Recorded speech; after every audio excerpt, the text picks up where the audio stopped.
بسم اللہ الرحمن الرحیم۔ السلام علیکم ورحمۃ اللہ وبرکاتہ۔ اس وقت پوری دنیا کو ایک وبا کا سامنا ہے، اور اس وبا نے تاریخ کی خطرناک ترین وباؤں میں سے ایک وبا کی شکل اختیار کی ہے۔ پوری دنیا اس وقت لاک ڈاؤن ہے، پوری دنیا بند پڑی ہوئی ہے۔ ایسے میں ایک سوال یہ اٹھتا ہے کہ وہ اجتماعی مواقع جو مسلمانوں کے ہاں بڑی اہمیت کے حامل ہیں، جمعہ ہے، نمازیں ہیں، ان کا کیا کیا جائے؟ علماء کی رائے یہ ہے کہ فرض نمازوں کے لیے جماعتوں میں آنا ایسے لوگوں کے لیے کہ جو مریض ہوں، جن کو تھوڑے بہت اثرات ہو نزلہ، کھانسی، زکام کے، یا بڑی عمر کے جو لوگ ہیں وہ اپنے گھروں میں نماز پڑھے۔ جو دیگر افراد ہیں وہ مسجدوں میں آئیں، نماز پڑھیں اور فوراً اپنے گھر واپس آ جائیں۔ جمعے کے اعتبار سے چونکہ ایک بہت بڑا اجتماع ہوتا ہے، اور چونکہ اس وقت ہر شخص اپنے گھر پر موجود ہے، تو کل مسجدوں میں ایک بہت بڑے اجتماع کی توقع ہے۔ ایسے میں ایک سوال یہ اٹھتا ہے کہ کیا ان اجتماعات کو کم کیا جا سکتا ہے؟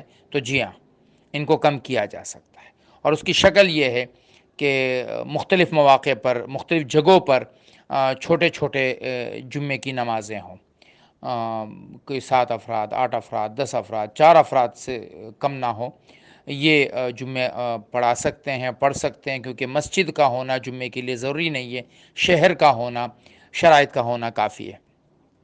اور اس کے لیے ایک آسان سا طریقہ ہے کہ اذان تو مسجد میں ہو جاتی ہے، اور آپ خطبہ دیں مختصر سا، نحمدہ و نصلی علی رسول الکریم، اما بعد فاعوذ باللہ من الشیطان الرجیم، بسم اللہ الرحمن الرحیم، والعصر ان الانسان لفی خسر الا الذین آمنوا وعملوا الصالحات وتواصوا بالحق وتواصوا بالصبر۔ اس کے بعد دوسرا خطبہ اسی طرح، نحمدہ و نصلی علی رسول الکریم، اما بعد فاعوذ باللہ من الشیطان الرجیم، بسم اللہ الرحمن الرحیم، قل هو اللہ احد اللہ الصمد لم یلد ولم یولد ولم یکن لہ کفوا احد، اور پھر 2 رکعت جمعے کی فرض نماز پڑھا دیجیے۔